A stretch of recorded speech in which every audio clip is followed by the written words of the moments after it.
नमस्कार दोस्तों। संविधान के अनुच्छेद से संबंधित क्वेश्चन आंसर हम कर रहे थे और इस चैप्टर से संबंधित जितने भी वस्तुनिष्ठ प्रश्न हैं उसे हम कर रहे हैं और ये पार्ट 2 है। इससे पहले एक पार्ट ऑलरेडी अपलोड हो चुका है जिसमें हमने 30 प्रश्नों को कर लिया था इस चैप्टर से संबंधित और ये जो है पार्ट 2 में हम क्वेश्चन 31 से आज करने वाले हैं। यदि आप पिछली वीडियो देखना चाहते हैं तो चैनल में एक प्लेलिस्ट बना हुआ है Lucent MCQ for all exam. जिस प्लेलिस्ट में हमने जो है पॉलिटी से संबंधित बहुत से चैप्टर को कवर कर लिया है और इसी प्रकार से जो है चैप्टर वाइज वस्तुनिष्ठ प्रश्नों को कवर कर लिया है। और यदि आप मैराथन वीडियोस देखना चाहते हैं या आप चैप्टर वाइज हिस्ट्री के वीडियोस देखना चाहते हैं तो उसके लिए भी जो है इस प्लेलिस्ट में सभी वीडियोज अवेलेबल कर दिए गए हैं। आधुनिक भारत, मध्यकालीन भारत, प्राचीन भारत से संबंधित तीनों सेक्शन का जो है हमने सभी चैप्टर्स का ऑब्जेक्टिव क्वेश्चन अपलोड कर दिए हैं। तो यदि आप देखना चाहते हैं पिछले वीडियो तो Lucent MCQ for all exam नामक प्लेलिस्ट विजिट करें और उसमें जितने भी वीडियोज हैं उन सभी को देख लें क्योंकि सभी जो है आपकी परीक्षा के दृष्टिकोण से बहुत ही इंपॉर्टेंट है। तो नए हैं चैनल पर तो चैनल को सब्सक्राइब कर ले। शुरू करते हैं वीडियो को। क्वेश्चन है धन विधेयक भारतीय संविधान के किस अनुच्छेद में परिभाषित किया गया है? तो धन विधेयक जो है यह परिभाषित किया गया है अनुच्छेद 110 में। ऑप्शन बी करेक्ट हो जाएगा। क्वेश्चन 32 है भारतीय संविधान का कौन सा अनुच्छेद भारत के संचित कोष से संबंधित है? तो अनुच्छेद जो है इसमें देखिए 112, 29, अनुच्छेद 146, 3, अनुच्छेद 148, 6 ये तीनों जो है संबंधित है संचित कोष से, इसलिए करेक्ट आंसर इसका हो जाएगा ऑप्शन डी उपरोक्त सभी। नेक्स्ट है क्वेश्चन 33 भारतीय संविधान का निम्नलिखित में से कौन सा अनुच्छेद भारत के राष्ट्रपति में अध्यादेश जारी करने की शक्ति प्रदान करता है? तो भारत के राष्ट्रपति को जो है अध्यादेश जारी करने का अधिकार जो है प्रदान किया गया है अनुच्छेद 123 के तहत। वीवीआई क्वेश्चन है, ये बहुत बार पूछा गया है। नेक्स्ट है क्वेश्चन 34 संविधान के किस अनुच्छेद में सर्वोच्च न्यायालय के न्यायाधीश पर महाभियोग चलाने का प्रावधान है? तो सर्वोच्च न्यायालय के न्यायाधीश पर पूछा गया है। ठीक है, यदि राष्ट्रपति का पूछा गया तो अनुच्छेद 61 के तहत जो है राष्ट्रपति पर महाभियोग का प्रक्रिया जो है चलाया जाता है। और सर्वोच्च न्यायालय के न्यायाधीश की बात करें तो ये जो है अनुच्छेद 124 में जो है ये प्रावधान है कि सर्वोच्च न्यायालय के न्यायाधीश पर जो है महाभियोग चलाया जा सकता है। तो ऑप्शन सी करेक्ट हो जाएगा। नेक्स्ट है क्वेश्चन 35 राष्ट्रपति सर्वोच्च न्यायालय से संविधान के किस अनुच्छेद के अंतर्गत परामर्श ले सकता है? तो यह जो है अनुच्छेद 143 के तहत, ठीक है, 143 के तहत जो है आर्टिकल 143 के तहत जो है जो राष्ट्रपति हैं वो सर्वोच्च न्यायालय के सर्वोच्च न्यायालय के जो न्यायाधीश होते हैं उनसे जो है या परामर्श ले सकते हैं, सर्वोच्च न्यायालय से परामर्श ले सकते हैं। ऑप्शन इसमें करेक्ट हो जाएगा ऑप्शन डी। नेक्स्ट है क्वेश्चन 36 सर्वोच्च न्यायालय अपने द्वारा सुनाए गए किसी निर्णय या आदेश का पुनरावलोकन कर सकता है? यह व्यवस्था संविधान के किस अनुच्छेद में उपबंधित है? तो देखिए कोई भी डिसीजन जो है जो सुप्रीम कोर्ट द्वारा लिया गया है जरूरी नहीं है कि सही है, बहुत सारे ऐसे डिसीजन सुप्रीम कोर्ट द्वारा भी लिया गया है जो कि सही नहीं हुआ है और उसे जो है पुनरावलोकन के तहत जो है उसे फिर से जो है उन्होंने जो है अनदर डिसीजन दिया हुआ है। तो इस प्रकार के जो है उन्हें अधिकार दिया गया है अनुच्छेद 137 के तहत। वे जो है अपनी जो उन्होंने जो है निर्णय लिया है या आदेश दिया है उसका पुनरावलोकन वो कर सकते हैं अनुच्छेद 137 के तहत। नेक्स्ट है क्वेश्चन 37 संविधान के किस अनुच्छेद में यह व्यवस्था की गई है कि उच्चतम न्यायालय द्वारा विनिश्चित विधि भारत के राज्य क्षेत्र के भीतर सभी न्यायालयों पर आवश्यक होगी? तो इसका जो है हो जाएगा अनुच्छेद 141 के तहत। ऑप्शन ए करेक्ट है। नेक्स्ट है क्वेश्चन 38 भारतीय संविधान में सर्वोच्च न्यायालय तथा उच्च न्यायालय को न्यायिक पुनरावलोकन की शक्ति प्रदान की गई है जिसका आधार है। तो उच्च न्यायालय और सर्वोच्च न्यायालय को जो है न्यायिक पुनरावलोकन की शक्ति प्रदान की गई है जिसका आधार है अनुच्छेद 368।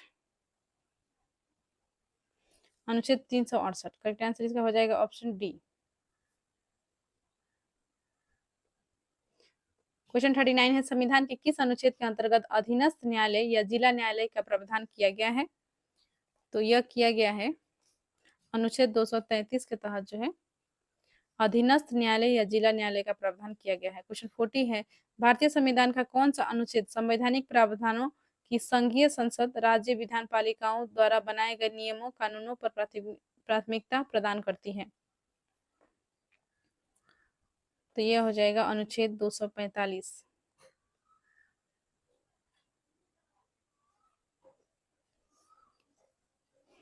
तो संघीय संसद राज्य विधान पालिकाओं द्वारा बनाए गए नियम कानूनों को प्राथमिकता प्रदान करती है, अनुच्छेद 245। ठीक है, करेक्ट आंसर इसका हो जाएगा ऑप्शन सी। क्वेश्चन 41 है, किस अनुच्छेद के तहत अवशिष्ट शक्तियां केंद्र के पास है?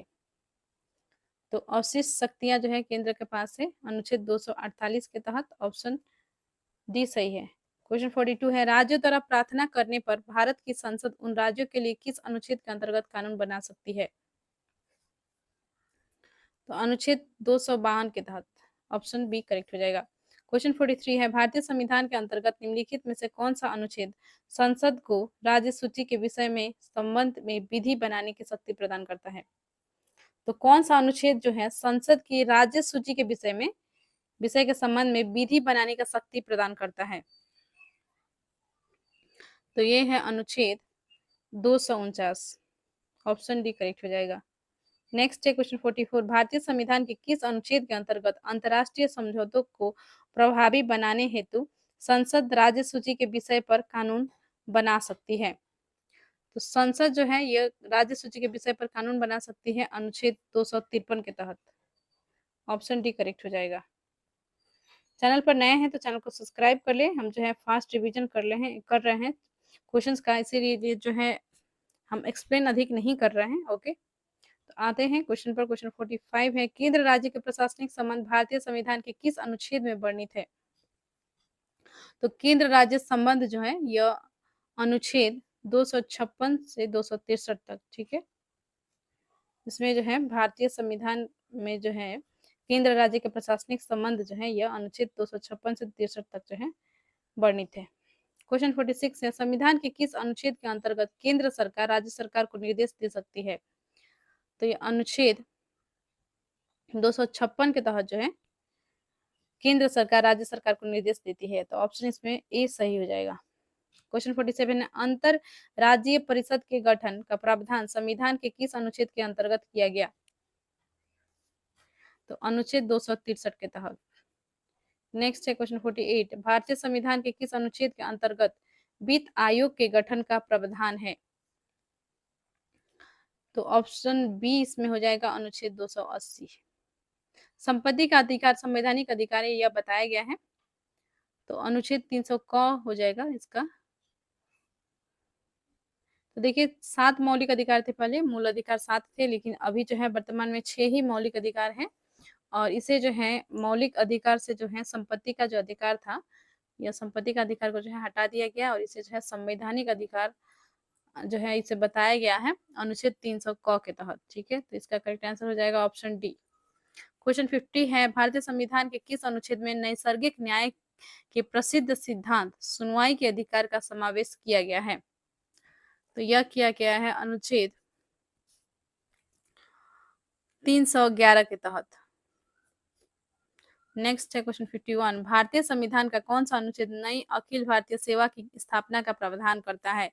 भारतीय संविधान का कौन सा अनुच्छेद नई अखिल भारतीय सेवा की स्थापना का प्रावधान करता है?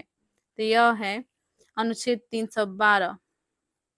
क्वेश्चन 52 है, संविधान के किस अनुच्छेद द्वारा लोक सेवाओं का संरक्षण प्रदान किया गया है? अनुच्छेद 311 के तहत जो है लोक सेवाओं को संरक्षण प्रदान किया गया है। नेक्स्ट है क्वेश्चन 53, संविधान के किस अनुच्छेद द्वारा संघ और राज्य के लिए लोक सेवा आयोग का प्रावधान किया गया?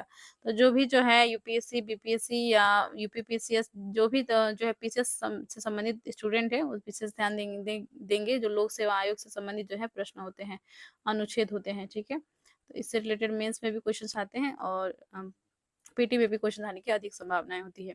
तो संविधान के किस अनुच्छेद द्वारा संघ और राज्यों के लिए लोक सेवा आयोग का प्रावधान किया गया है? तो लोक सेवा आयोग का प्रावधान किया गया है अनुच्छेद 315 के तहत, ऑप्शन डी सही हो जाएगा। आगे है संविधान के अनुच्छेद 312 संबंधित है?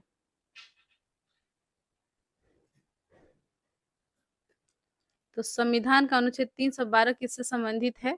तो यह संबंधित है अखिल भारतीय सेवाओं से। ऑप्शन ए राइट हो जाएगा। क्वेश्चन 55 है, संघ लोक सेवा आयोग के कार्यों का उल्लेख किस अनुच्छेद के अंतर्गत है?